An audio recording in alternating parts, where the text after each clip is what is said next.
afternoon, everybody. Thank you so much for joining the session this afternoon. So my name is Zaar Mabuto-Oladipo, as you have seen on all the meeting invites, the invitations, the adverts, and everything else. And I am going to be your facilitator for this afternoon. I am not going to introduce myself. I am sure you have seen who I am. I am an ex-UNS EMBA graduate, also a business partner with them. And I'm a people strategist, own my own business, have been a corporate executive for many years, over 25 years in South Africa, now running my own business in both Africa and Poland. So very familiar with corporate. So most of what I say, most of what I teach, most of what I facilitate is not from books per se, but from lived and alive experiences of how I have experienced corporate and the changes over the last 30-something years that, that I have been in corporate. I remember when I started working, we had the green computers, the green screen. I don't know if anyone is old enough. Joanna is nodding her head because, she's old enough to remember those, where if an email was coming in, it would go, the whole room would vibrate, and those were the days. And we used to log off and go home. And if the building burnt down, we would only hear about it the next day. But the world has totally changed. And hence the new way of thinking and new way of leading. And that is what we are going to talk about today. So I'm going to share my screen and open the slides so you can get to see them. And when you do, please let me know so I can continue from there. Okay, so I'm sharing my screen now. Just give me a few minutes. It's okay, we see your screen. Okay, there we go. So welcome to the session, Leader as Coach in the 21st century. So good afternoon, dzień dobry. And to those of you that are outside Poland, I know there are a few people that they said are going to join from Africa, and I hope they do get a chance to join. Today, I want to invite you into a different way of thinking about leadership. That's what today is all about. Not just as the person in charge, but as a coach, as someone who unlocks potential, and someone who connects across differences, and someone who helps people grow in the middle of constant change. And we are not speaking in the abstract. We are talking very specifically about leaders working in Europe, in Poland, even in Africa, I think, and Asia and in the Americas. I think what we are going to speak about today applies mostly to leaders everywhere, but I will sometimes zone it into specifically Poland. So leading teams here in Poland, in workplaces where we now have 4 generations working side by side. We have the baby boomers, we have Generation X, we have the millennials, we have Gen Zs in the same meetings, on the same projects, and sometimes on the same Zoom calls. And I'm sure most of you have experienced what that can be like. And in research across, the research that has been done on generational diversity is now described as one of the most defining features of the modern workplace. So, baby boomers are often, they often value stability, loyalty, and clear hierarchies because that's them. The Gen X's tend to look for independence, work-life balance, The millennials and Gen Zs prioritize flexibility, purpose, and personal fulfillment over status alone. And in Poland specifically, studies show that this mix of generations is both a huge asset, but also a very real challenge, especially as we transition through first digitalization, then EU integration, and also economic change. So the central question of our time together, the 2 hours that we have together, is not how do I get them to do what I say? Because that doesn't apply anymore. The question is, how do I, as a leader, coach such different people in such a complex context so that they all can thrive and deliver together? So that is the important question. And ladies and gentlemen, that is our journey together for the next 2 hours. So buckle up and I'm going to take you there. So what does today have in store? So we are going to understand, this whole concept of leader as coach. And then we're going to go through the 4 generations in the workplace. Just a reminder, because you already know this, the challenges that we experience with 4 generations in one workplace, how coaching leadership helps, coaching across generations, practical conversations. Then we're going to look at the Europe and Polish lens in culture, directness, and trust. And then we're going to end it off with a 90-day coaching action plan, which I will also send through the slides to the university, and they can send them over through to you. Okay, so let's look at part 1. Why leader as a coach now? So let's start with the why. So we always start with the why, as a very amazing, one of my best leadership gurus, Simon Sinek. And if you know who Simon Sinek is, you know his book, starting with the why, that speaks about why you should always start with the why, and why you should ask why until you can no longer ask why. I'm not going to go very deep into that, but read up on it. Simon Sinek and why. If you Google it, the book will come up. So we're going to start with the why. And in the 20th century, leadership was often about control, expertise, and hierarchy. But that's not really leadership, is it? That is more management. I think leadership is a totally different thing.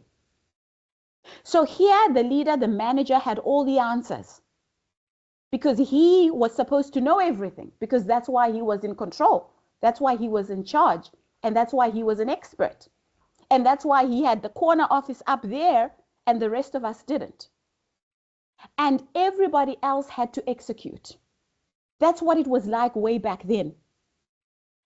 So work, but now in the 21st century, our environment has changed drastically.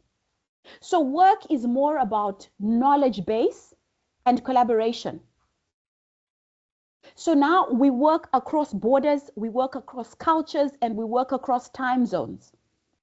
People are more educated, they're more mobile, they're more connected than ever before. And in Poland and across the rest of the world, organizations are now dealing with digital transformation, AI, hybrid work, demographic change, all at the same time. And in this world, in the 21st century, the old model of leader as controller simply cannot keep up. One person can possibly not know everything. They can't decide on everything. And they can't fix everything. That's impossible. So there comes the reason why there is another model that is emerging very strongly. And in research and in practice, that model is called leader as coach. And a coaching orientated leadership style focuses on, firstly, developing people, because that's what a coach does. Not just directing them, not just telling them, do this and do that, but actually developing them. And I'll explain a bit more what developing people actually looks like. And organizations that invest in a coaching culture have actually reported a significant increase in engagement, in reduced turnover, and also better performance outcomes. And that's why it is so important. So, yes, I'm talking about research stuff and, academic stuff. So let's zone down into it and say, okay, so what does it look like in real life? So what it looks like in real life, if you are a leader as a coach, instead of here's what you must do, which is what the old leadership model used to say, here's what you must do it like this. So, like a do as I say and do as I do. It sounds more like, what do you think is the best way to approach this? Okay. And how can I support you in this way? It's not the old way of saying, I'm the expert. It is more like, okay, so let's explore your ideas and build on the solution together. So instead of performance management, we all know the dreaded performance management. And the reason why I say dreaded is because most organizations are still doing it the archaic way, the 20th century way, where it's a once-off event in the middle of the year or at the end of the year, wherever our year end is.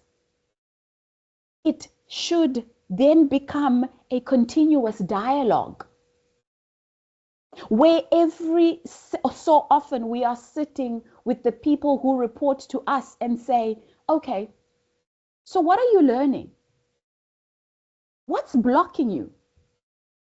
What's the next step? So that it then just doesn't become about, okay, this is the increase that you're going to get because you got a 5 or you got a 3, or I'm not pleased with your performance. It's more a coaching conversation. We are teaching, they are learning, we are understanding the environment that they are working in, and we are concerned with their next steps, how we develop them into the leader they want to become. And in recent surveys on leadership for multi-generational teams, coaching and democratic styles were rated the most effective across age groups, and especially by younger generations who expect collaboration and development rather than command and control. And whether we like it or not, these new generations, these younger generations, are the ones that make up the majority of our workplace today. So it is important that we learn how to lead them better, how to manage them better. And the leader as coach model is one of those models. So leader as coach is not a soft, fluffy idea. It's not. It's actually a strategic response to how work and people have changed. So with this first section, first introduction on what leader as coach is all about, I would like you to reflect on your experience. Let's take a moment to reflect on your experience. And I'd like to invite you to pause and think about the best leader you've ever worked with.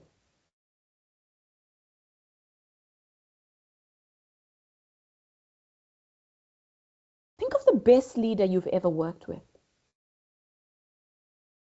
And I want you to answer these questions. What did they do that made you feel seen, trusted, or developed? Why would you call that person, that manager, the best leader? And when you interacted with them, did you feel managed or did you feel coached? Think about that for a few minutes.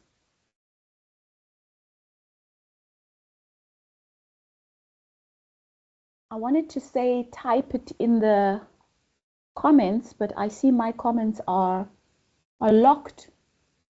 I don't know if anyone's comments are turned on, but mine are locked. Does anyone want to share? And you can just unmute and share.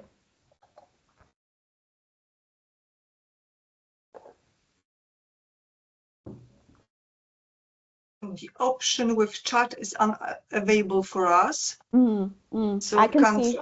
write anything else, but we can discuss it a little bit. Yes, so, yes. I think the best leader I had in the past, it was my professor at university. Okay. I didn't have luck, unfortunately, to have good leader or good coach at my work, even when I'm professionally active for 25 years almost. Oh, wow.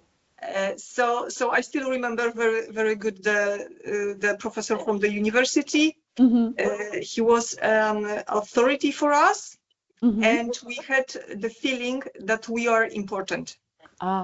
And what made you? Oh, I love that. Yes, yes, Joanna, go ahead. Yeah, okay, you can interrupt me, of course. So you said a very important word or phrase. He made us feel like we were important. And that's beautiful. What did he do that made you feel you were important?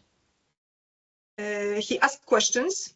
He was really interested in that, what we think, what we feel, what we have to say.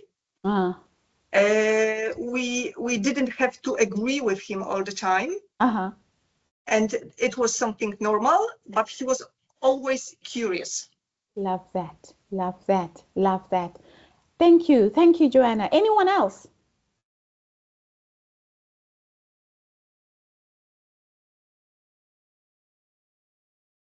You can't tell me none of you have had good leaders or good managers that you are thinking about. Mayo, yes? Thank you, Zaar. Can you hear me? Yes, I can hear you clearly. Okay. Thank you for the question. I think if I could remember while I was a banking executive back home in Nigeria, I had a very an amazing floor manager I worked with who was always trusting because he would not only tell you what to do, especially if you are new at the bank.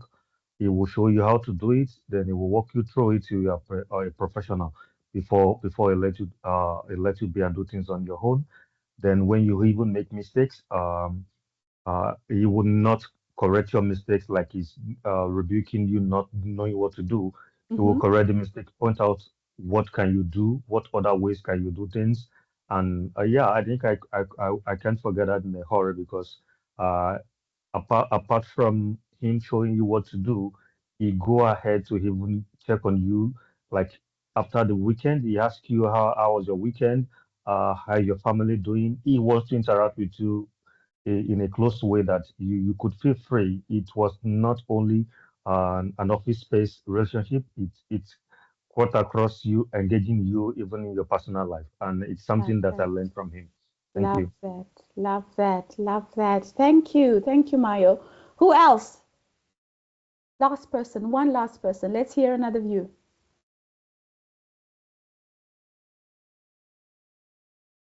Oh, you guys are so quiet. It's going to be a long 2 hours. You're too quiet.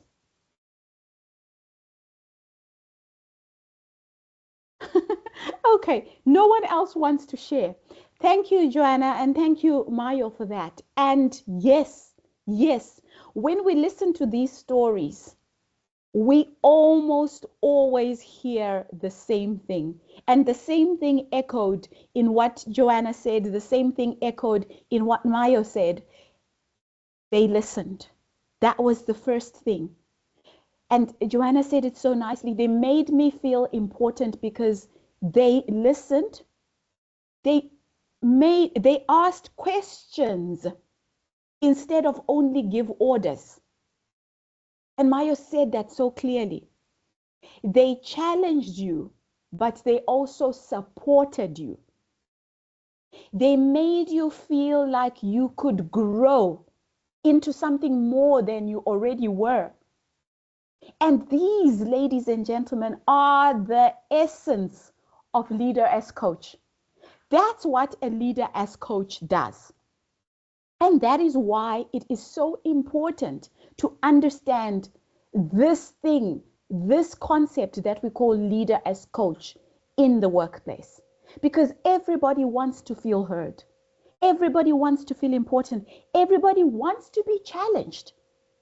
We don't want to stay the same. And everybody wants to feel as if someone has taken a special interest in them. And that is you as a leader. When you have been promoted into a management position and you have people that are under you, your role is to make sure that each and every single person under you grows to be the best that they can be. And that is not only left to executive coaches like myself, who do it for a living, who have the title.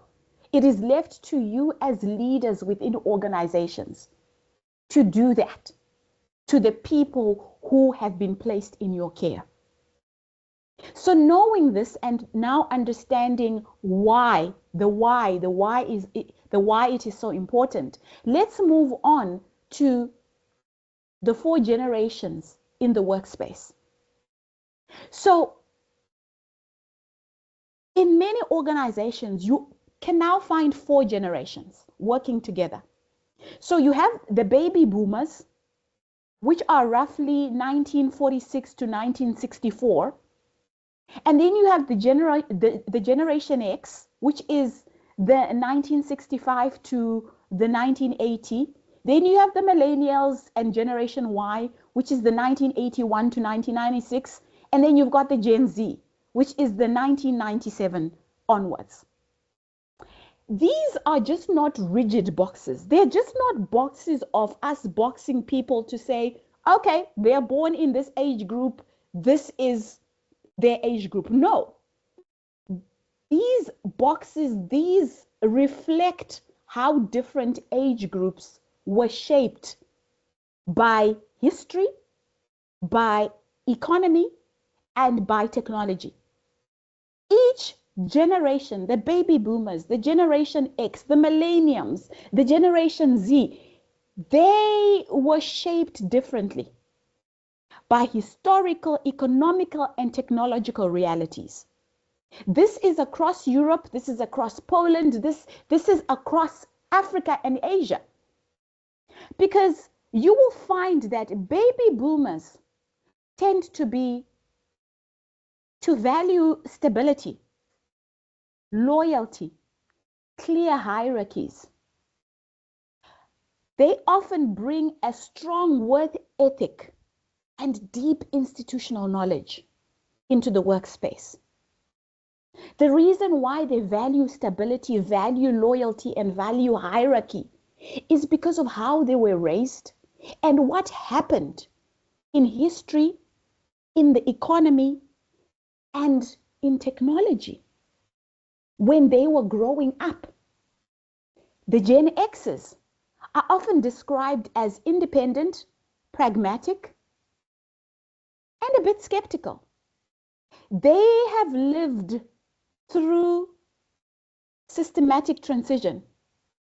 In Poland especially, Gen X moved from communism through to the 90s, through to EU membership. So they are used to adaptation. That has shaped who they are as a generation. The millennials, they usually look for purpose. for learning, for work-life balance. They are comfortable with technology and a global perspective and are more willing to change employers if they're not developed or if values are missing. That's who they are. And then the Gen Zs, they are just entering the workspace or are fairly new to this labor market. They are digital natives.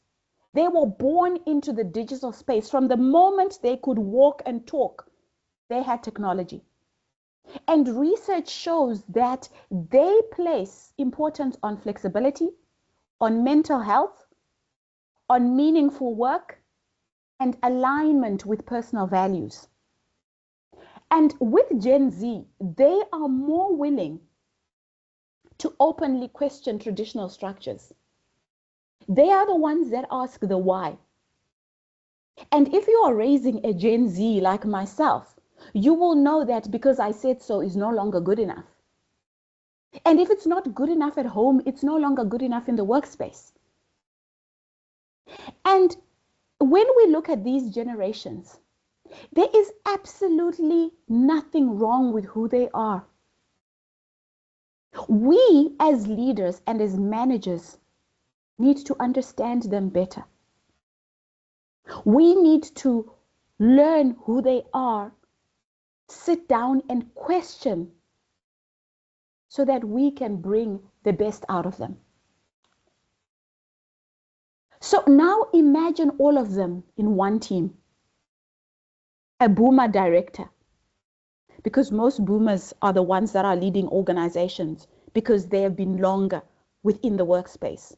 A Gen X head of department, a millennial team leader, and 2 Gen Z specialists in one team, in one organization. They are not just different ages. They are different. They have different expectations of leadership, communication, work, and life. And that is the essence of what we need to understand. Gen Z, Gen X, millennial expect a different way of being led. They expect a different way of being communicated. They expect a different way of work and expect a different way of living. So some of the tensions that we see in research in Poland are directly tied to this mix.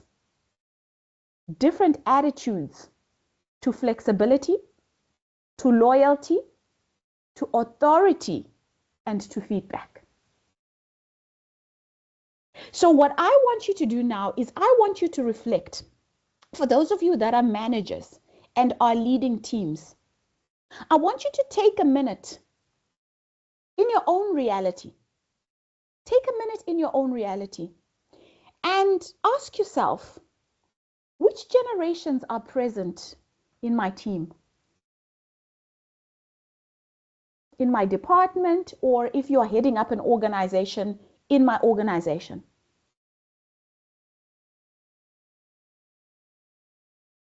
And then the next question that you need to ask yourself is, where do I notice clashes? Because if these generations or these people are being real within the organizations, clashes will happen. Because where there are human beings, there are differences always. And especially when there is generational gaps. Where do I see or notice the clashes?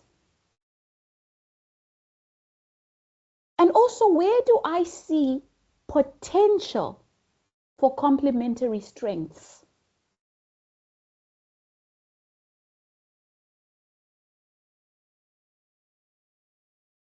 And I'd like you to jot down a few examples, real situations where generational differences have shown up in maybe the last 3 to 6 months, because sometimes looking back over maybe a year or two would be very difficult for some of us. But recently, if you look at the last month, 2 months, or 3 months, or 6 months, where have these generational differences shown up? And this step is very important. It's actually one of the most important, because what then you are starting to do is starting to notice things and starting to say, okay, if these are the clashes, how then can I create a space of belonging? What needs to change? What conversations need to be had?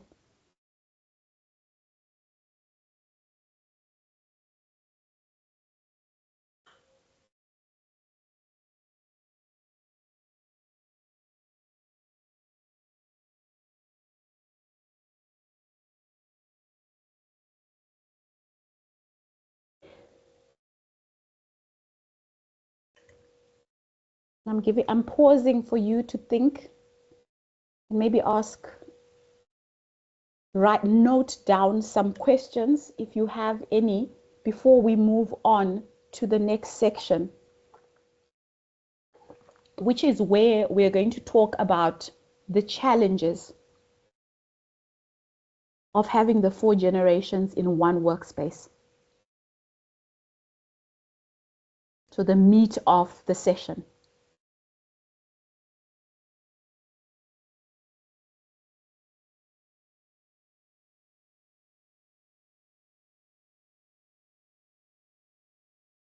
So you can take a picture of the slide, and then I always ask leaders to do the work at work, because 2 hours is never enough.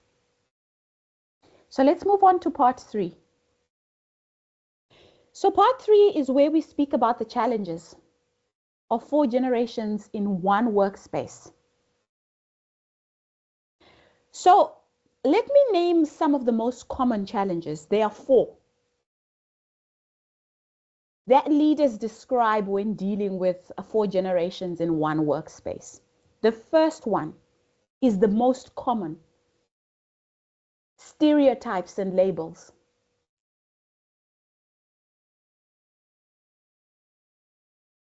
And globally, there is a familiar pattern. Every generation criticizes the one that comes after it. There's even a song, I think it's that has been sang about this. It's called Living Years, I think. Every generation blames the one before. The older generations might call Gen Zs lazy or entitled. And I have often heard this in my coaching conversations with executives. When we are in boardrooms and we're talking about people, when we're doing our people strategy work. Oh, Gen Zs are so lazy, they're entitled. And then sometimes I say, let's pause on that. Let me understand that a bit better. What does that mean? And you can see this language even in current media debates. It's there. But when we look at data, what we actually see is that Gen Zs are not lazy. They're not entitled. They are different.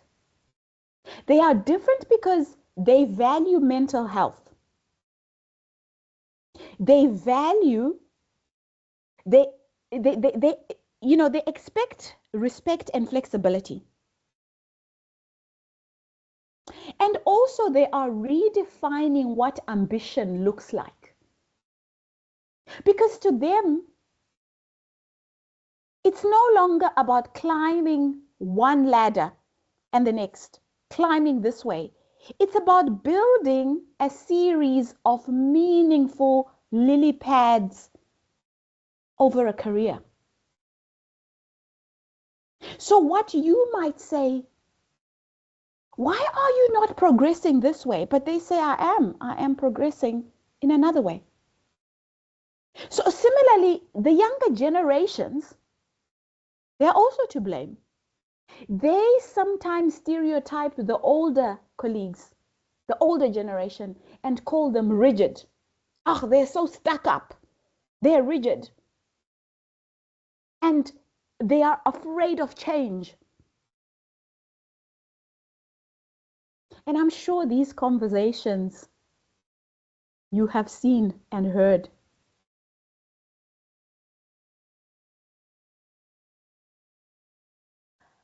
But these labels are actually lazy shortcuts that prevent real understanding.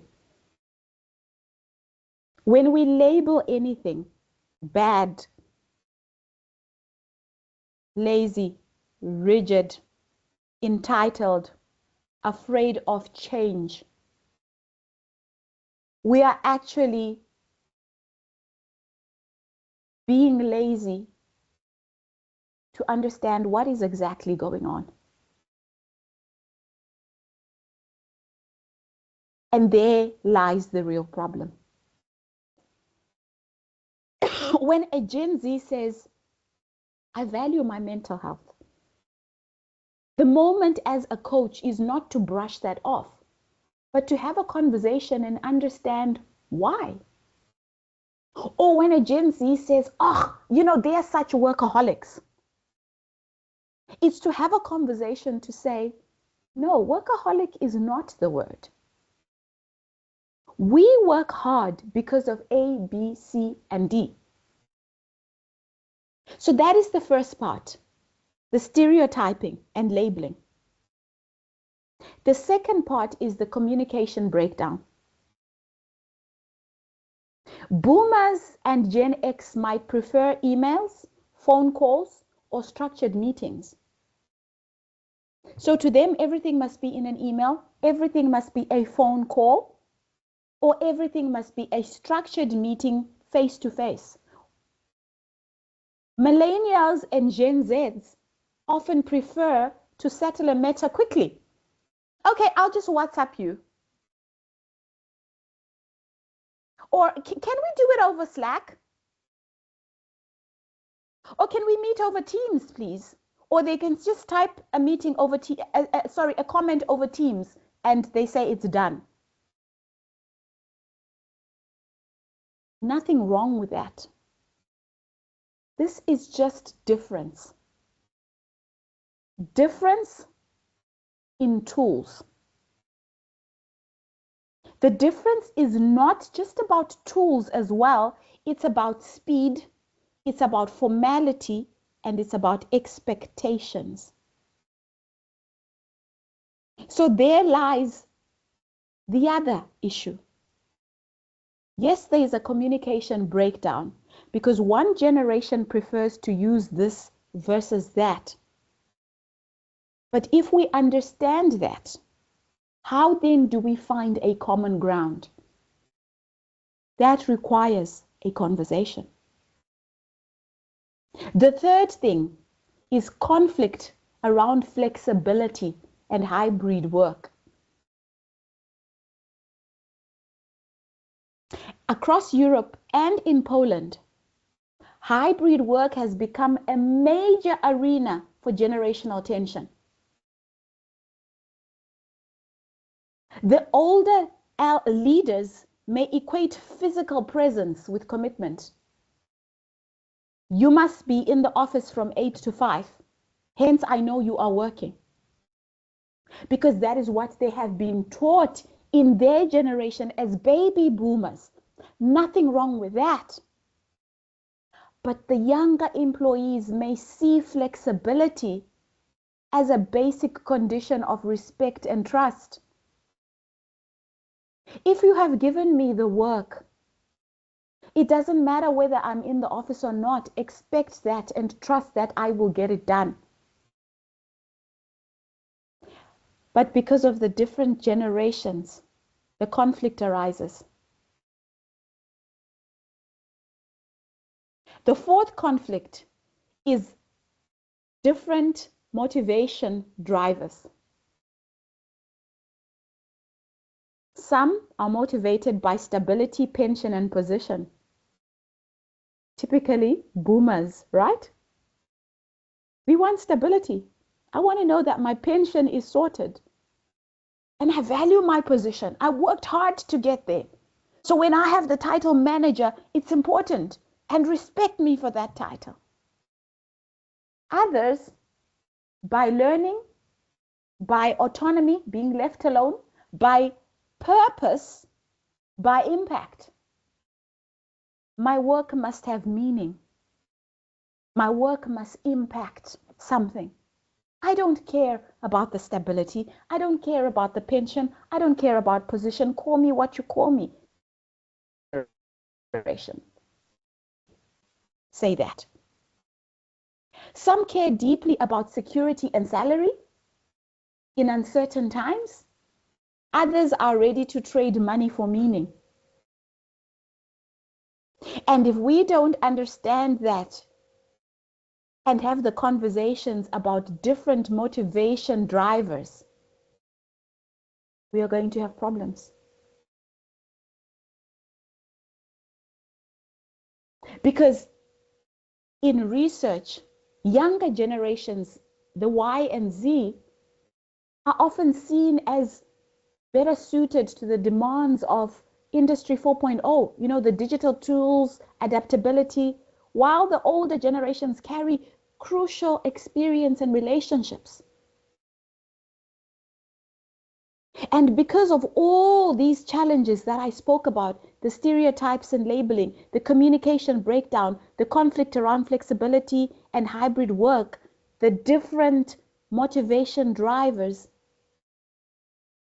the challenge becomes integrating these strengths rather than letting them compete or fight over things that can be discussed about when we understand each other better.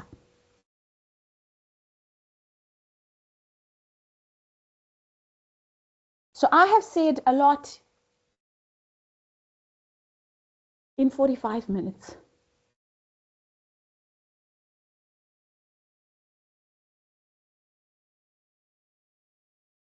So what I've spoken about now, these challenges, this brings us to the core. So the problem is not that we have 4 generations. That's not the problem. We will always have different generations in the workspace. The big problem is how we, as leaders, respond to having the 4 generations in the workspace. And that is where the model of leader as coach becomes essential. So hence, I just wanted to introduce the 4 generations and also talk about some of the challenges that we have of having these 4 generations within the workspace. Any questions? Any comments? Am I going too fast or is this okay? It's perfect. Perfect? Yeah. Great, great. Yes, very clear, very nice. Thank you for this, your idea. Thank you. Great, thank you, thank you. Any questions or comments or anything that has popped up that you would like to share to say, oh, wow, okay, or this is what I have seen at my workspace, because this is a platform for us to share. I always say I'm a facilitator. The knowledge is actually in the room. I just facilitate the conversation.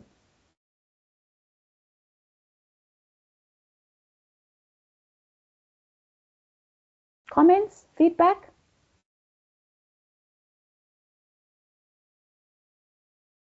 I think everything what you said is very true. And we all faced this situation at our workplaces. So we know the circumstances, we know this conflicts, and it's our task to deal with it, to solve it. And if we will be more aware of it, it will be much easier for us to manage that. Exactly, exactly, exactly. Yes, so true, so true. Anyone else? Okay, let's move on. So the how, which I think is now we're getting into the meat of it, the importance of this conversation. How coaching leadership helps. So what does a coaching approach actually do with these challenges that I spoke about? So coaching leadership, according to recent research, is linked to higher engagement, better performance, and a stronger learning culture, particularly in a complex and diverse teams. And especially here in Poland as well, because not only are we now diverse in generations, we're also getting diverse in that in now we have Africans, we have Asians, we have Americans, we have a whole cosmopolitan pot of people within the workspace. So how then do we deal with this? How does coaching leadership help? So let's break it down into 5 core behaviors. So the first one is presence, which is a very important one. And most people, if I was to ask them today, are you present for the people who work for you, would also, oh yes, yes we are. But when we really delve down to understand what presence means, some of us will then start questioning our presence when we are amongst our teams or amongst our team members. So presence means when you are with someone, you are really with them. That's what it means. And if you can, I would really like you to write this down. When you are with someone, you are really with them. That's what presence means. And I always say to people, I do not teach any principles that you shouldn't be practicing at home. The very same principles that we should be practicing at home with our partners and with our children are the very same principles we should actually be taking into the workspace, because that is leadership. Leadership doesn't differ from one place to the next. It is the same. So when we speak about presence, imagine you with your children. If you are not present, they sense it. So presence means phone away. That's what presence means. Presence means laptop closed. Presence means eye contact. When you are speaking to me, I am listening attentively. So presence means listening not just to the words, but also to the emotion, to the energy, the hesitation behind the words. Because I can tell you now, if you are speaking to someone and you are like, you miss it completely. Because you are present in body, but you are not present in being. So that's the first one. So presence does not mean endless small talk. Presence means I am not half in this meeting and half in my inbox. It means you have my full attention for the few minutes or for the hour or for whatever time you are in front of me. That is what presence means. And I would like you as leaders today to ask yourself, are you really present when people are in front of you? Because it doesn't matter which generation it is. As Joanna said, if we want to feel important, a leader has to be fully present. So that's the first part. The second part is powerful, open questions. So, coaching leaders use questions to unlock thinking rather than interrogate. So, for example, we ask questions like, what outcome do you really want here? That's an open question. It gives the next person that you are speaking to the permission to say everything they want to say without being guided. The second question would be, and I'm just giving you ideas of questions you could ask. Okay, so what options have you already considered? It means you are interested in what they have to say, their ideas, and not yours. The third question could be, okay, so what's blocking you right now? What's stopping you from achieving what you want to achieve? The fourth question could be, okay, so what support do you need from me right now? Or in a week's time when you start the project? The last question could be something like, okay, if there was no fear, what would you try? How would you try it? Open-ended questions that give the next person permission to speak. So these questions work across all generations. And what they do is, to boomers who have experience, they show respect. And to the Gen Zs that have crazy ideas, it gives them the space to be heard. Same question, working across all generations. So any feedback, any comments on the two that I've just shared? The presence and the powerful open questions. Could you repeat the first questions, the first example? Okay, so the first question would be, what outcome do you really want here? What outcome do you really want here? So that's the first question. What outcome do you really want here? Okay, thank you. The second question would be, what options have you already considered? What options have you already considered? The third would be, what's blocking you right now? What's blocking you right now? Or what's stopping you right now? The fourth could be, what support do you need from me right now? What support do you need from me right now? And the last question would be, if there was no fear, what would you try? So those are some of the questions that you could use.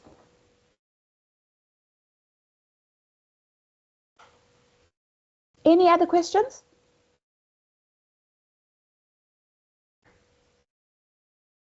Okay, so let's move on to the third. The third point is listening beyond the surface. And most of us are not good at doing this either. We listen, yes, but we haven't mastered the skill of deep listening. So instead of listening just long enough to reply or fix, which is what most of us do, we listen to respond.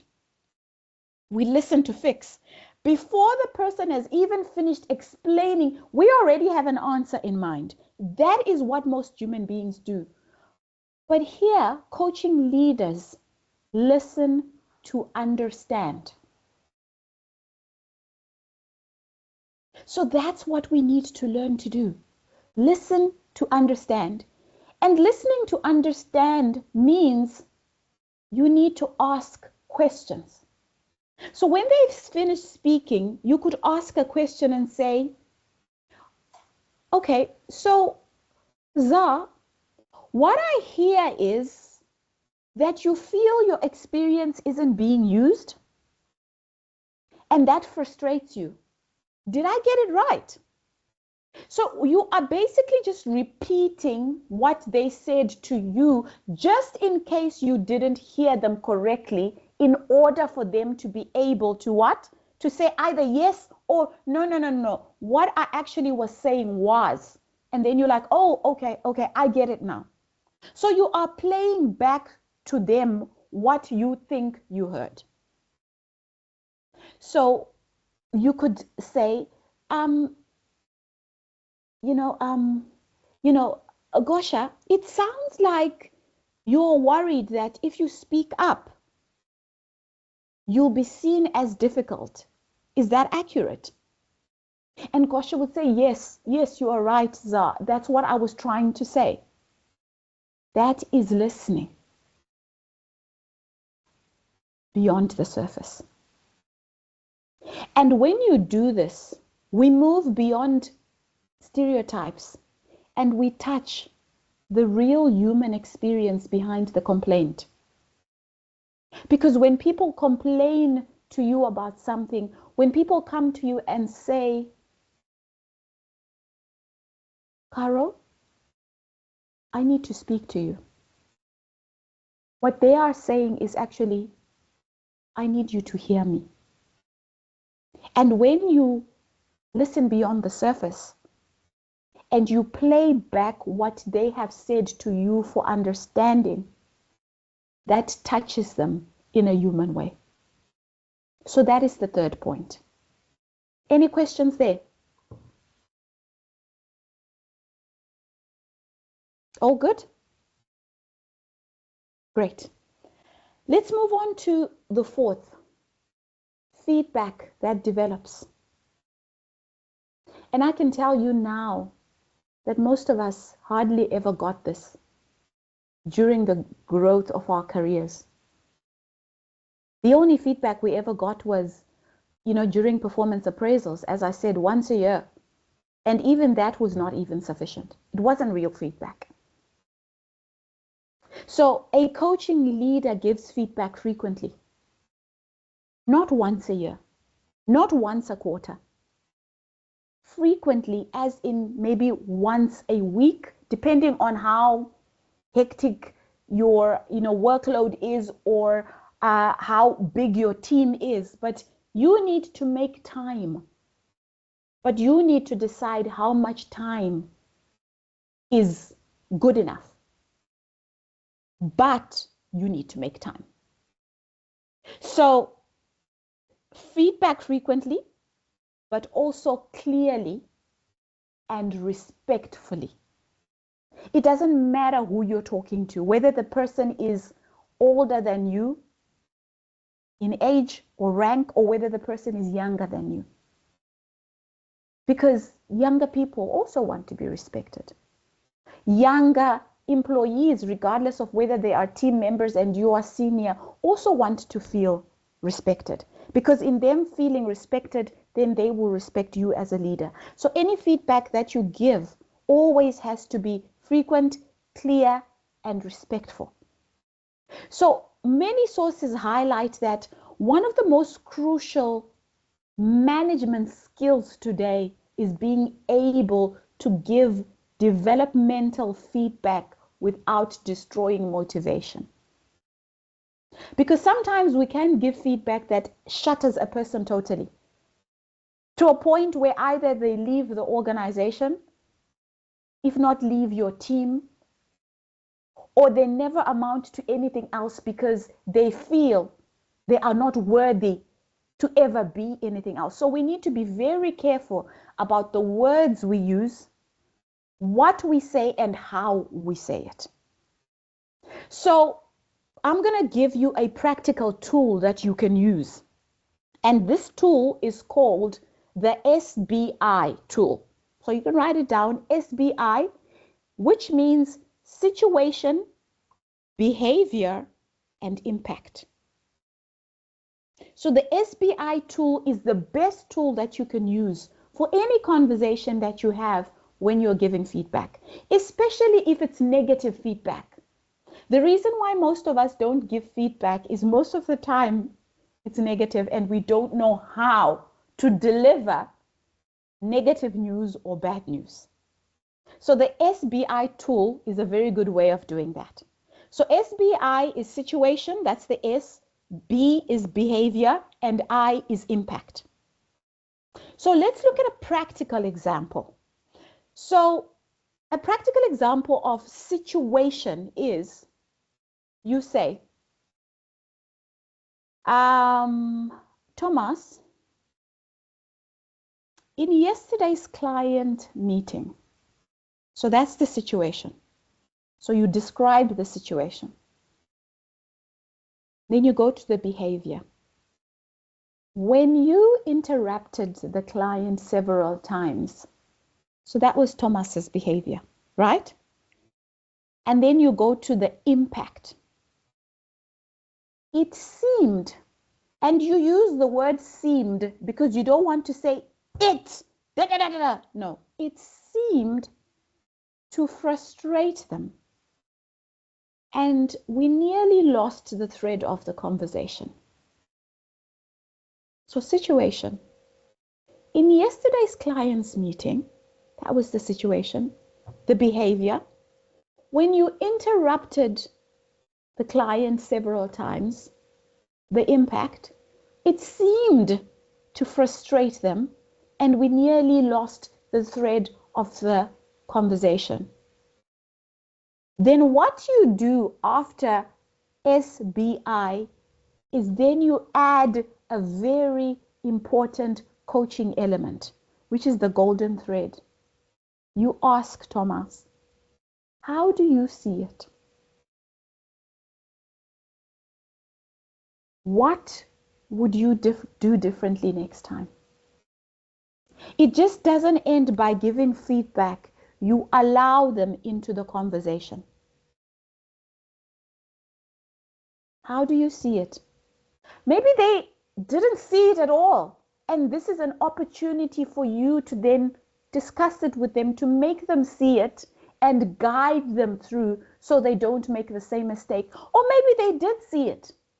But the way that you approach it makes it easier and softer. It lands softer for you to have a conversation. And then the golden key. What would you do differently next time? That's where the learning comes in. Yes, we need to give feedback, but we need to grow them so that in the next meeting, they don't make the same mistake. Make sense?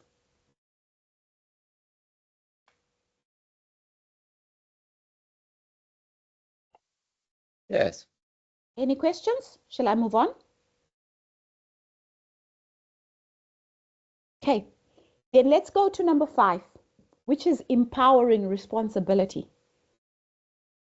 which is also a very important one. So if you see, number 1, presence, powerful, open questions, listening beyond surface is about you. And number 4 and 5 is about bringing in whoever it is you are coaching and empowering them and developing them and growing them to be the best that they can be. And you can't do that if you don't do the last part, which is empowering responsibility.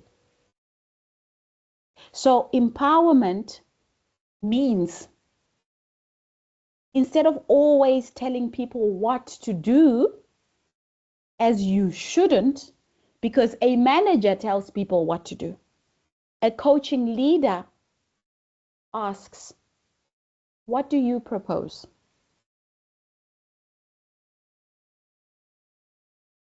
What do you think is the best way to solve this?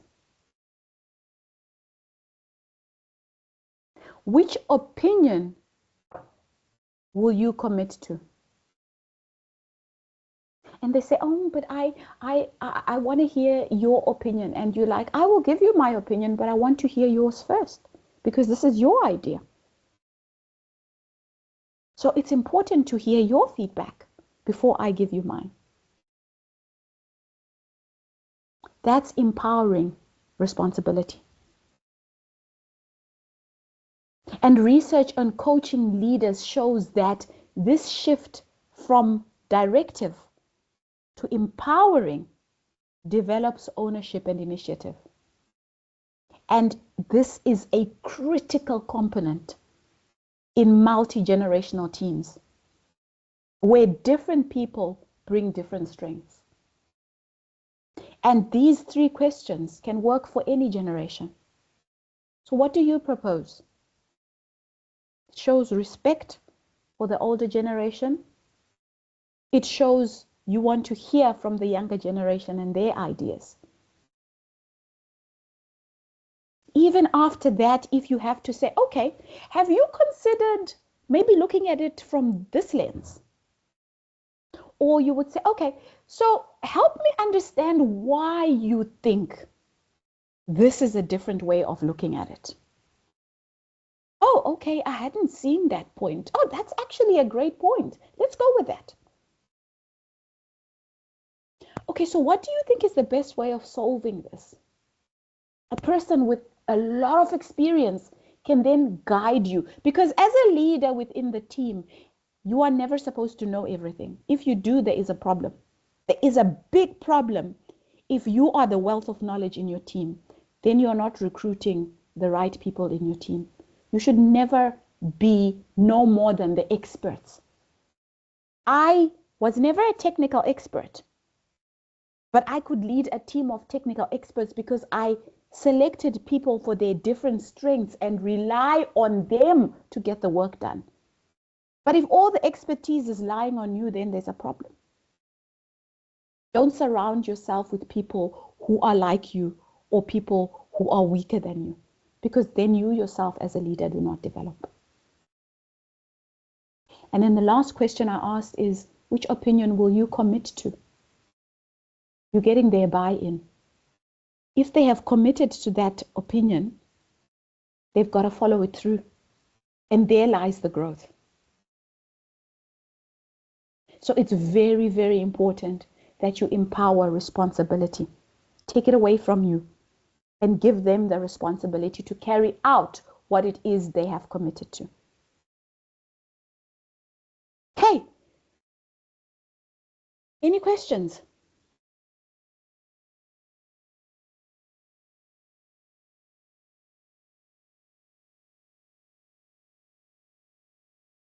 Okay, let's move on to a reflective session. I have done a lot of talking.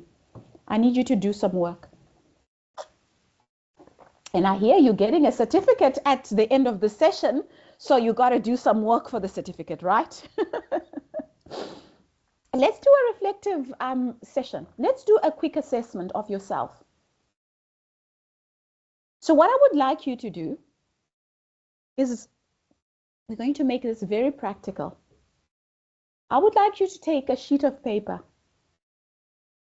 and in that sheet of paper, just on a scale of 1 to 5, 1 being rarely or not ever, and 5 being consistently or always, right? So never and always. 1 being never, 5 being always, right? If I simplify the language there. So number 1, the first question is, I give people my full presence in one-on-ones. So a one-on-one means when a person comes to you and it's just you and them. Do you usually give them your full presence? Or is there always something in the middle? And I would like you to think about this as well, even on a home front, because it's very important, especially for those of you that are in relationships or those of you that have children. Do you give people your full presence, one-on-one? Do you give your team members? Or there's always a phone, a laptop, a tablet, the TV, a screen, some sort of screen that's in the middle.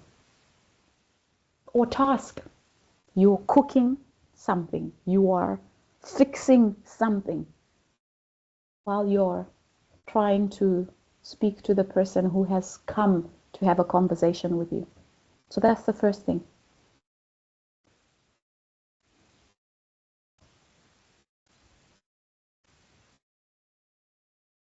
And I'm going to ask you to be very honest, because we're not going to ask you to read these out to us. This is your personal leadership inventory. So be very honest with yourself. And with honesty comes growth. If you're not honest, you're not going to grow.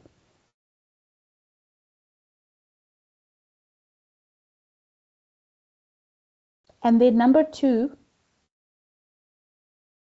I ask more open questions than I give instructions.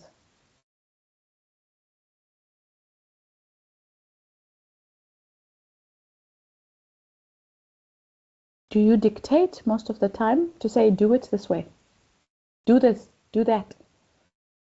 Or are you the type of person who asks, okay, what do you think? What's the best way of doing this?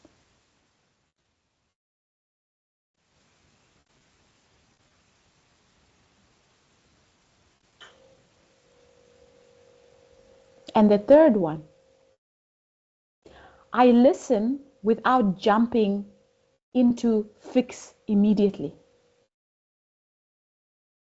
Because it is very easy to want to fix, even when we have not been asked to fix immediately. Do we listen, and listen deeply, and not listen to respond, but listen to understand?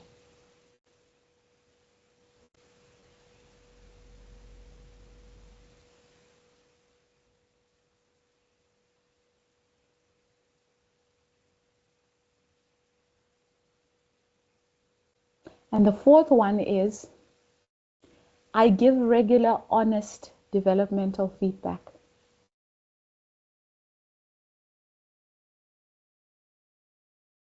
Do you know that even in your relationships outside work, you need to give feedback?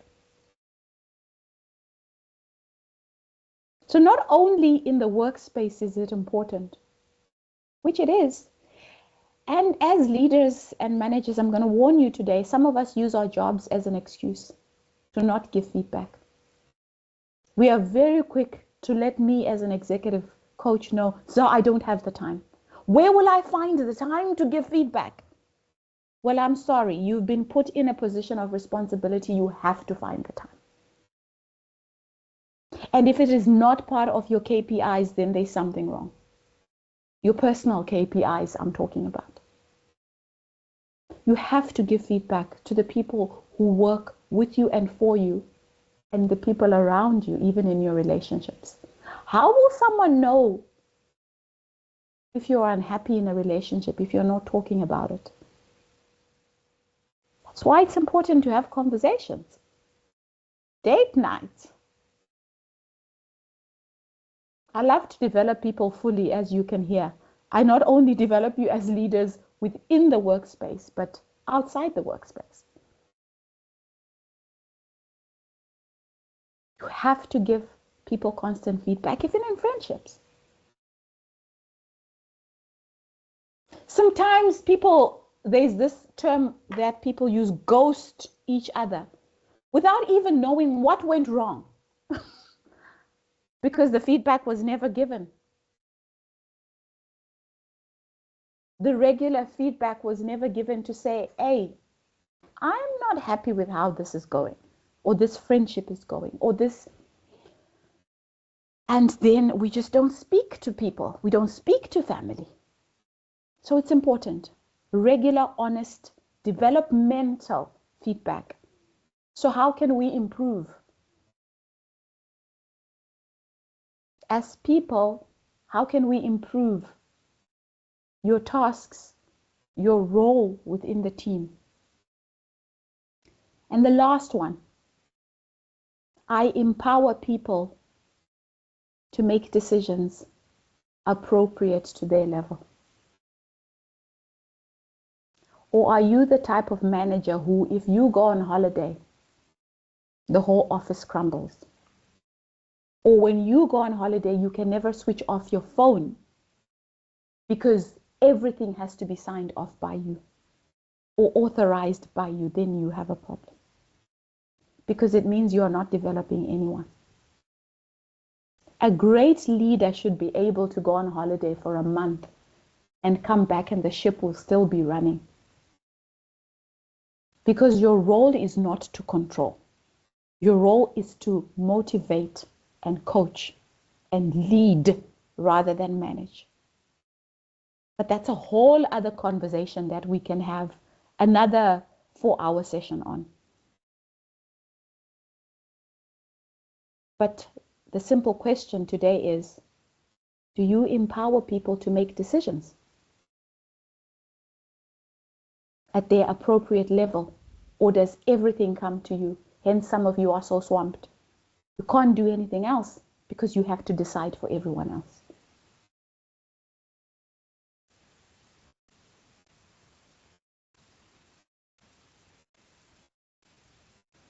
So mark yourself on those questions.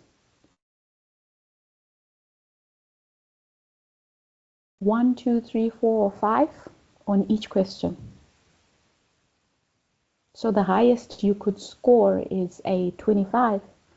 The lowest you could score is a 5. And some are in between. So see if you're higher or lower or just in between. And in this session today, because sometimes you are not aware, and that is okay.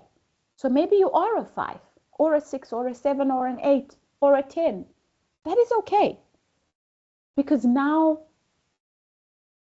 you have the realization that, okay, there's some developmental work that needs to be done in my leadership style. And that's a good place to be. And if you are a 20 or 25, great, well done. You're doing the right things. But just remember to always be consistent about it. So what I would like you to do now for the next 2 minutes is look at those 5 questions and ask yourself these 2 questions. Write them down. So where am I strongest as a coach leader? Where am I strongest as a coach leader? Amongst those 5. Where am I showing up really strong? So strong is the 4 and 5. Where you've marked yourself 4 and 5, it means you're strong. And 5 means you're really strong. And then if you marked yourself 1, 2, or 3, it's the question of where do I have the biggest opportunity to grow?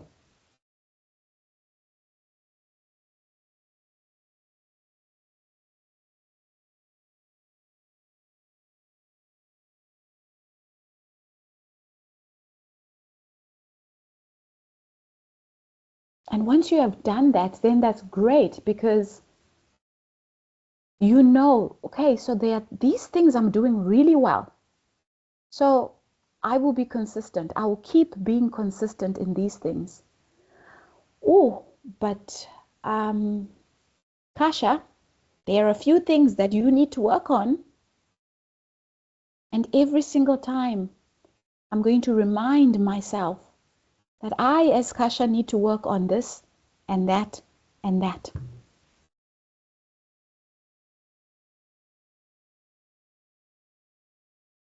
So that's part of the leader as coach journey that you're going to be embarking on.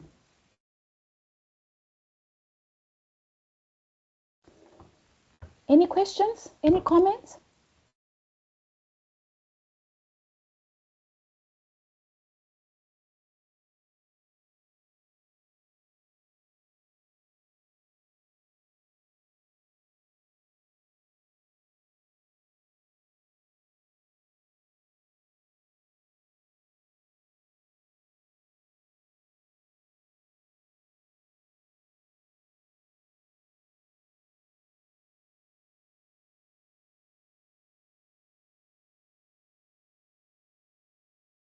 Okay.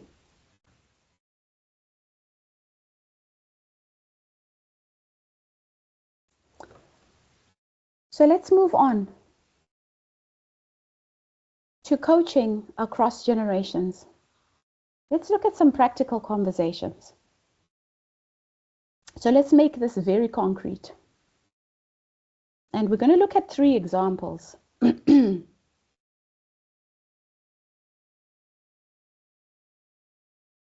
So I want to walk through a few, I think, realistic coaching conversations which you might have in your workspace, in your organization, or things that you might have come across and you didn't know how to handle them. So the first example is coaching a boomer or Gen X colleague who is resistant to change. So that's the first example that we're going to look at. So what I want you to do is to imagine you have a very experienced baby boomer or Gen X employee, and someone who has given years to the organization. And suddenly there is a new digital tool or a new CRM, customer relationship management tool, or a new process. And they are resisting. Does that sound familiar to anyone? They're resisting. And they say, you know, this old way works. Why do we need to change everything every 2 years? We're always constantly changing things in this organization. The old style leadership, the one we are trying to move away from, might respond and say, because that's the decision, just do it. And we leave them sulking in that. And like they usually do, they will sulk and sit in this and become very unhappy for years and just shut down. But a coach leader responds differently. You could say, yeah, I hear you. Mayo, I get you. You've seen many waves of change in this company. How does this one feel differently to you? Because they are resisting, it means something is different. That's why they are resisting. Or you could say, what worries you most about this new system? Have a conversation. Or what would help you feel more confident about using it? Or how could we use your experience to help others make this transition? I know it's a hard one, but you know so much. You have so much institutional knowledge, and we really have to implement this new system, whether we like it or not. But with the amount of knowledge that we have, how do you think you can help me make it a softer landing for everyone? Then they will look at it differently and think, oh, wow, okay, so I'm actually valued. You melt away the resistance completely. So it's not in the system changing, it's how the leader usually responds, how it ends up being a situation that you don't want to deal with. So you honor their experience. You don't treat them as the problem. You invite them to be part of the solution. Because this approach aligns with the research that shows that multi-generational teams work best when the older workers' knowledge is actively integrated and not sidelined. The problem with most organizations will say, He's like furniture. He's been here for years. What does he know? This is something completely new. But he knows. He knows what this company has been through and how this new system might potentially be a problem or could actually motivate other people who are as resistant as he is to embrace the new system. Does that sound familiar? Has anybody been through anything like this? Of course, it's a human nature to be resistant to change. Yes. So it's a very normal situation. And I liked very much what you said, to be a part of a solution, to give the chance to your team member to be involved in the entire process of launching the changes. Then I think the resistance will be lower. And what's important, or even most important in my opinion, is to give full explanation to your team why we want to use this tool, how it will solve the problems of you or your other colleagues, how it will help to manage the company, for example. If we give more information, then we have bigger chances to reduce the resistance in this situation. So give full explanation as possible. Exactly. Get the buy-in. Get the buy-in. In all situations, get the buy-in. Just saying this is it and this is how we're going to do it doesn't work. Not only for the older people. Yes, sometimes for the new ones, they'll say, oh, okay, fine, we'll just have to do it. But for the older generations, it's harder. And the buy-in is really very important. Anyone else wants to share? And I think if it's possible, would be also great to discuss the solution with employees before we will launch it. Exactly. To let them to give their opinions, suggestions, which can be very helpful. And finally, will make this change or this new tool better and more efficient for everyone. Well done. I love that. Well done. Yes, exactly that. And then if we look at the second example, coaching a millennial team leader stuck in the middle. So you have a millennial team leader, so they're quite fairly young. Maybe somebody who was worked abroad and returned to Poland, and they're leading a team that includes older employees. And then they come to you and they say, my director wants more control. My team doesn't listen to me and I'm stuck in the middle. I'm exhausted. I really am exhausted. And at this point in time, I just feel like quitting my job, because that's what they do. Very good at walking away. And you as a coach leader could ask, okay, all right, I see this is really giving you some sleepless nights. Let me just ask you a question. So are there any conversations that you have not had yet because you're afraid they will be uncomfortable, both with your director and your team? Because most of the time, why people feel pressured is because there are conversations that need to be had and they're not having them. And also, millennials are not very good at having conversations. So that's maybe where you start. Hear what has been happening, what has been said or hasn't been said. Hear if any meetings have been had. So that's your first point of call. Or you could say, okay, if you were leading this team in the most authentic way for you, what would you do differently?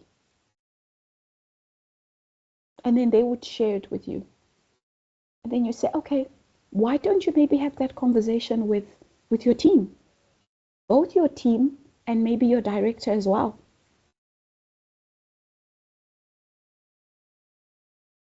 And the third question you could maybe ask them is, okay, all right, so you are saying that your team doesn't listen to you. What assumptions are you making about what your team members think of you? Because you're saying they don't listen to you. Could it be more than that? What makes you think they don't listen to you? And then hear what they have to say. And then take it from there. So you're not just giving them tips. You're actually helping them become more self-aware and also become more of a courageous leader as they grow through their journey in leadership. So there is the growth element. So it's not your answers.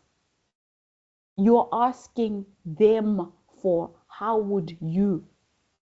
What assumptions are you? What conversations do you need to have? So you don't make it about you, but you make it about them, and you are growing them. And the last one is the example of coaching a Gen Z employee who questions everything, as they do. As they do, as some leader said, and then I said to them, as they should. And they looked at me and they're like, huh? Yes, as they should, because that is how we have raised them to be, to question everything. So why then does that become a problem? So you have a young Gen Z analyst. He is brilliant, he is fast, he is tech savvy, but sometimes they seem disengaged or difficult. They ask why about everything. They push back on the idea of staying in the office 5 days a week. You talk about, guys, we need to be here 5 days a week, and they're like, no, I am not doing this.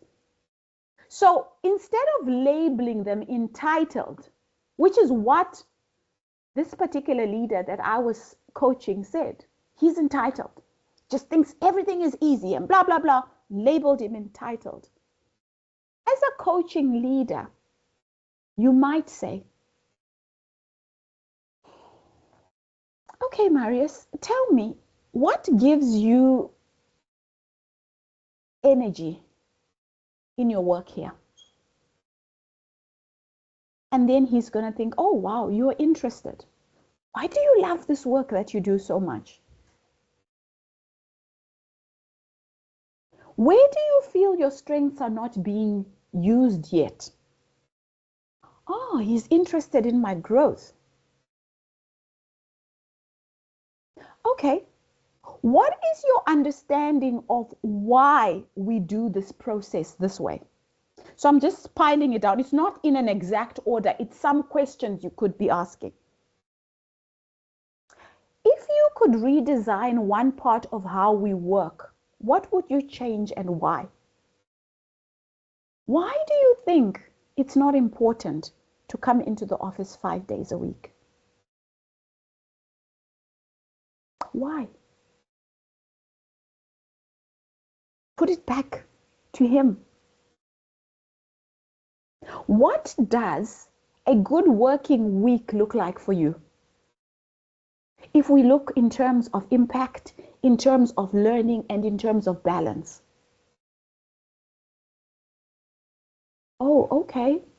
Okay, so I understand why maybe the office for 5 days might not work for you. Okay. So because of this balance, I understand why spending 2 hours coming to the office might not be ideal for you, and you could use those hours doing something else. Again, about conversation and involvement. Because current research shows that when leaders have these coaching conversations with younger employees, they can harness Gen Z's desire for purpose and flexibility instead of being in constant conflict with it. I can tell you now, Gen Zs will avoid working in the office as much as possible, unless they're a different type of Gen Z. Because to them, flexibility and purpose is important. And they will question you in why I must sit behind a desk from 8 to 5 if I can do the same thing at home. But it is creating the structures and parameters that will hold them accountable and giving them the trust that they need and ensuring from your side that you can get the work out of them, but still get the work done. And in both scenarios, there's absolutely nothing wrong with it, just different generations. So instead of us consistently fighting the conflict, how can we create purpose in every generation that we work with through practical conversations? How can we create flexibility for those of us who want flexibility? How can we create consistency and open questions for those of us who want consistency? There are those who will tell you, I don't want this business of us working from home for only 3 days, doesn't work for me. The older generation will tell you that. I prefer to come into the office every day because that's what gives him purpose. Carrying his briefcase, going onto that tram or bus, going to an office is what he knows as work. Don't take that away from him unless if you absolutely have to. But if you have to, then explain why. He doesn't want to work from home. One, because he doesn't understand the concept or it's not conducive. But if we treat everybody as human beings that are just coming from different generations and have conversations to understand the why, we would have teams that are more productive at every stage and at any age. So that is what we call coaching across generations and why it is so important. So any questions so far? My goodness, you guys have made me talk a lot today without much engagement. Is this making sense at all?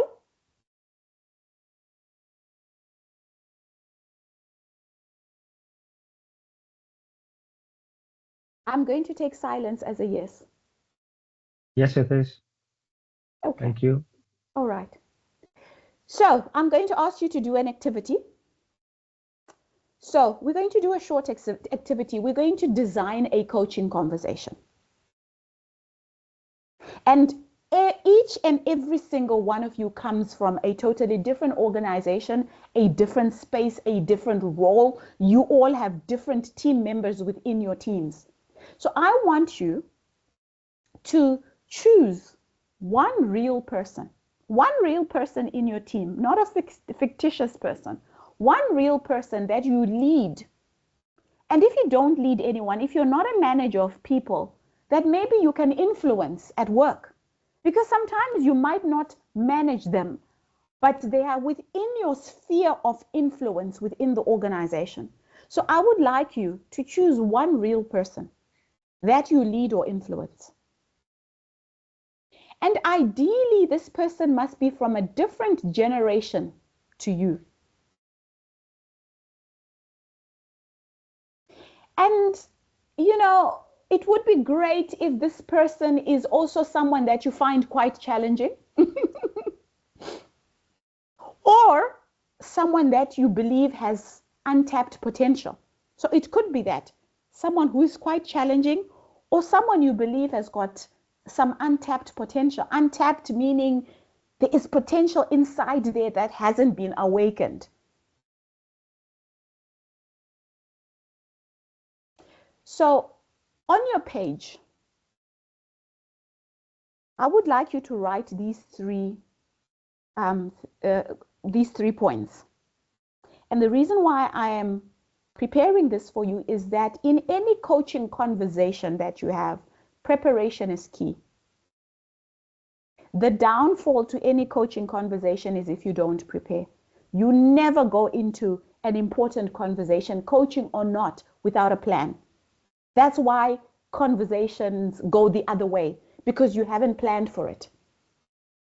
So it is important for you to plan. So write, what is the topic you need to discuss with this person? So you've identified the person. Identify what is the topic you need to discuss. The second thing, what is the goal of the conversation? And then the third thing is write down 5 to 7 coaching questions you could ask them. And always remember to use phrases like where, what, how, why, or tell me. So I'm going to give you about 5 minutes. 5 minutes to think about this.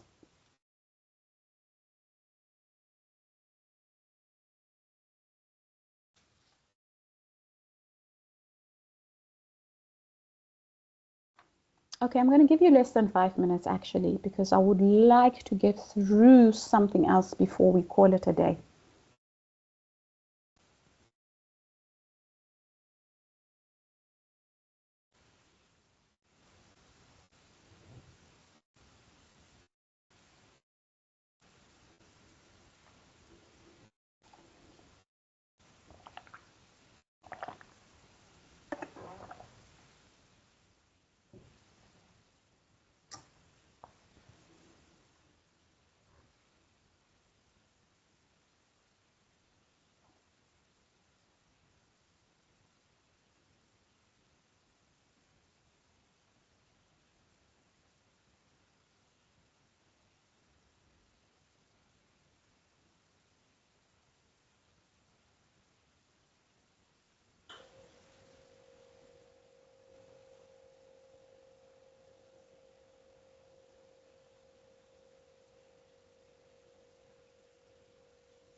So as I said before, these slides will be sent to you, so you will have this slide. You can do it at your own personal time. You can continue with the exercise then.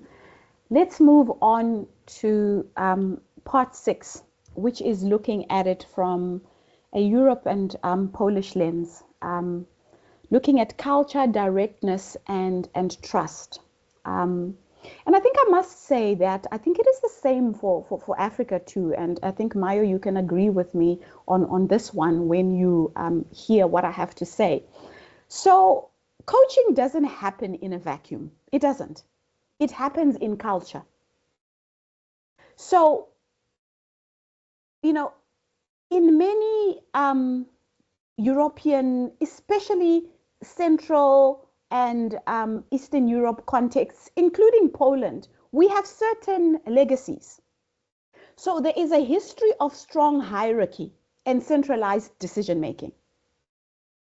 So a high value on competence and expertise. So leaders feel the pressure to know it all, because that's how it's been. That has been the hierarchy of, the legacy of what it is that we created. That has been the culture. If you're a manager, you must know it all. There's also a communication style that can be quite direct and task-focused. And at times, rapid exposure to Western European and global norms about and at the same time, so at the same time, there is the strong hierarchies, centralized decision-making, competencies and expertise, direct and task-focused way of communication, working together with the rapid exposure to global norms, to flexibility, to inclusion, to well-being. Leaders are now being asked to do double work. So be aware of this culture, but also be aware of how everything is changing. So we need to honor the strength of the culture, which is resilience, directness, and pragmatism, but also introduced a new way of leading, which is more dialogue, more participation, and more coaching. Hence, I'm saying the double work. Honor the culture, but also do more in terms of the new way. So when we speak about leader as coach, whether it is in Warsaw, in Krakow, in Gdańsk, in Johannesburg, in Harare, in Lagos, it will never look exactly the same, as it will never do, and it shouldn't. Coaching is not about pretending to be someone else. That's the first thing that you need to learn today. You can't coach like Zaar coaches because you're not Zaar. You can't coach like Joanna coaches because you're not Joanna. It's about being fully yourself as a leader, your authentic, curious self. It's being fully yourself, but with more curiosity, more listening, and more empowerment. That is the difference between the way we used to do things and the way we need to do things now. Yes, honor your strengths in your culture, your resilience, your directness, your pragmatism. But as a leader who is leading a new way of managing, you have to make sure that you bring in the dialogue. You bring in the participation from everyone in your team. You bring in more coaching elements and have the conversations. You listen more. You make people feel like they are needed and wanted in that organization. So what I want you to do is just take a picture of this slide. And at the end of the day, just ask yourself on a scale of 1 to 10, where am I right now? Am I still honoring the old legacies of being very command and control? Or am I moving towards the coaching and empowerment? And look at your culture as well and say, what aspects of my culture support my coaching style? What aspects make it hard? And how might you then work with these realities instead of fighting them? So write down one cultural strength you want to lean into and one cultural risk you want to manage. Maybe it's the way that we are frank. Maybe it's the way that we are too direct. Maybe that is ruining the way that I show up as a leader.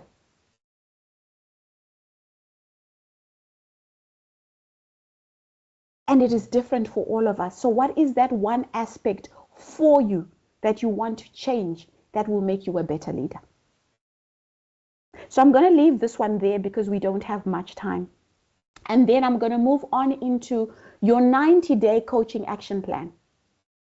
This is not going to end here. This is just an introduction to the coaching plan. You will then, in your own free time, go and work on the coaching plan. So we have covered a lot today. We have covered the changing nature of work. We have covered the realities of 4 generations in one working space. We have covered the challenges of stereotyping and the behaviors of leaders as a coach that can turn diversity into an advantage. So now I want to bring it down into a concrete commitment. And so I want you now to, in your notebooks, write down your 90-day coaching action plan. So the first thing that you're going to do is, number 1, relationship. So I would like you to choose one person in your team, as I said, preferably from a different generation, And you can write down the initials now or at a later stage. And in choosing that one person, you're going to ask yourself, what would change in our results or in our relationship if I truly showed up as a coach for this person for the next 90 days? And then you commit to at least 3 intentional coaching conversations with them in that period. The 90 days, at least 3, because that is a minimum of 1 a month. And then you're going to move on to number 2, which is the 3 habits. So secondly, you're going to choose 3 practical habits you will adopt as a leader coach. So for example, in every one-on-one, I will ask at least 3 open-ended questions before giving my opinion. Or I will schedule 30 minutes coaching conversations with each team member once a month. Or in team meetings, I will speak last after hearing what others have to say.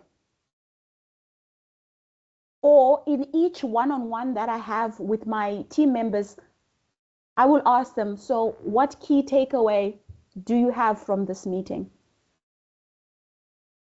And what will you do differently until the next time we meet again?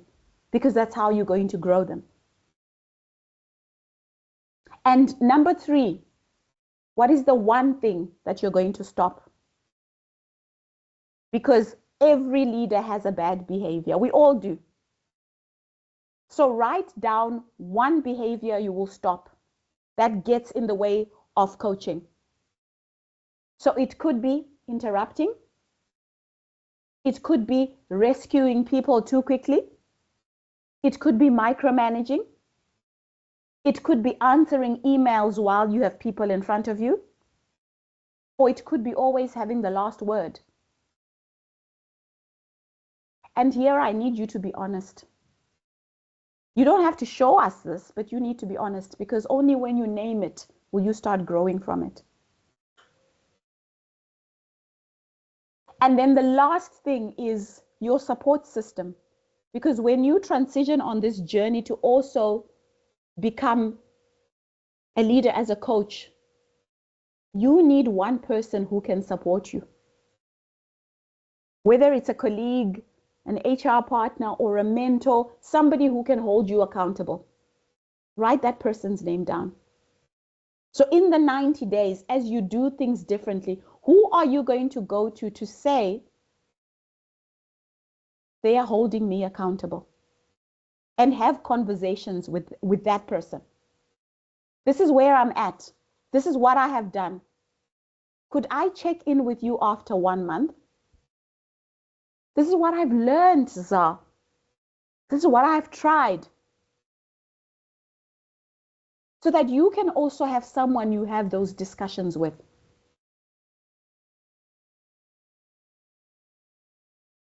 And this 90-day action plan will also be sent to you. And ladies and gentlemen, I think as we close, because this is something that it's not a 2-hour discussion. This is something we can talk about as a whole lecture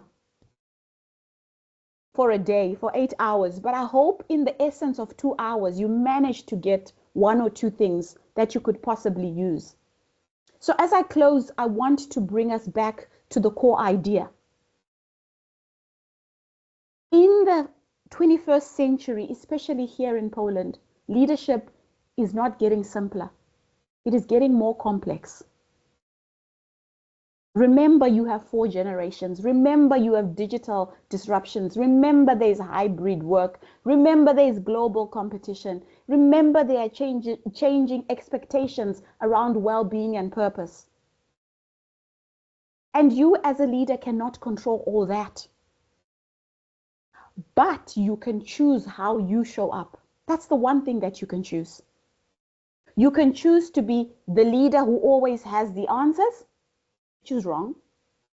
Or you can choose to be the leader who creates the space for others to find answers with you, which is the correct way of doing things. You can choose to defend the old ways, which is wrong, or you can coach your people, young or old, into new ways of working together. You can choose to see generational diversity as a problem or as a powerful resource that with the right coaching leadership, it can become your competitive advantage as an organization. And so today I'm going to leave you with 3 final questions. The first one being, in your leadership journal, because every good leader needs to have a leadership journal where they write something at the end of every single day. I want you to answer this question this evening. What is the one insight from today that you absolutely don't want to forget, that you will continue over the next 90 days? The second is, if your team watched you over the next month, what would show them that you are becoming more of a coach? And the last one is, what kind of leadership legacy do you want to leave in your organization? A legacy of control or a legacy of growth? And my hope is that you will leave today not just with ideas, but with courage. The courage to listen more deeply, the courage to ask better questions, the courage to trust the potential in each generation, and the courage to become more and more like a leader who coaches. And that is where I'm going to leave it today, ladies and gentlemen. And yes, any feedback, any questions? I hope you enjoyed this session. I hope you learned 1 or 2 things. If you learned 1 or 2 things, that's all I can ask for. I can't ask for anything more than that. If you are to change 1 thing in how you lead differently, then my work is done. Thank you so much for tuning in. Thank you so much for listening. You can unmute and maybe share any comments. How did you find the session most of all? Was it valuable? Was it something that you think is practical enough for you to go back to the workspace and use?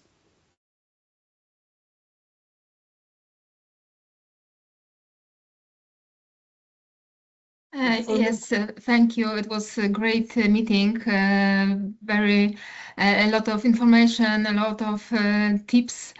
For me, very important information is related to feedback and to giving feedback every, I don't know, week, month. I see that this is the area which I can improve, or I should improve. But I think that all speech was really great for me. Thank you very much. Oh, thank you. Thank you, And Anna. I hope maybe I will implemented some of your tips and improve my work and work in my organization also. Thanks. Great. Thank you. Thank you, Anna. Thank you for that feedback. Anyone else? I would like to thank you very much for very valuable time. Thank you, Anna. For me, it was a great opportunity to stop for a while, to think over the way we are working, to think over our methods. You have highlighted very important points. You gave us easy tools, actually, to ask questions. It's easy tool, but sometimes we forget about it. Yes. I feel very overwhelmed with all duties, tasks, responsibilities, and lack of time is the biggest challenge at my work. But we have to find a time. We have to stop for a while and to think about our colleagues, our teams, and to consider what we can improve at our daily work. True. So thank you very much for that. You are welcome. You are so welcome. Anyone else? Thank you so much. It is an eye-opener for me, especially to see how one can, like I mean, we can see from being a leader and getting to the mind of who you are leading as well, to see how are they viewing things as well. So not only learning as a leader, I'm able now to see what exactly are the subordinates, those who we are leading, how are they thinking as well, and how well can we improve to lead them more and coach them more in their duties. Thank you so much. You are welcome. You are welcome. Thank you, Mayo. Thank you. Yes, and I see the time is not on our side. Thank you so much for everybody who tuned in, and you saw my follow me on LinkedIn. And if you ever have any questions, just it's always good to, hey Zaar, I was thinking this, and I'll be happy to respond. I've taken it down, but it is the same as my handle, as you can see, Zaar Mabuto-Oladipo on LinkedIn. Thank you so much for the time. I appreciate it, and good luck on your leadership journey. And remember, you never stop growing and you never stop learning. Thank you very much. Thank you very much. Thank you. Bye. Bye-bye. Bye-bye. Bye-bye. Bye-bye.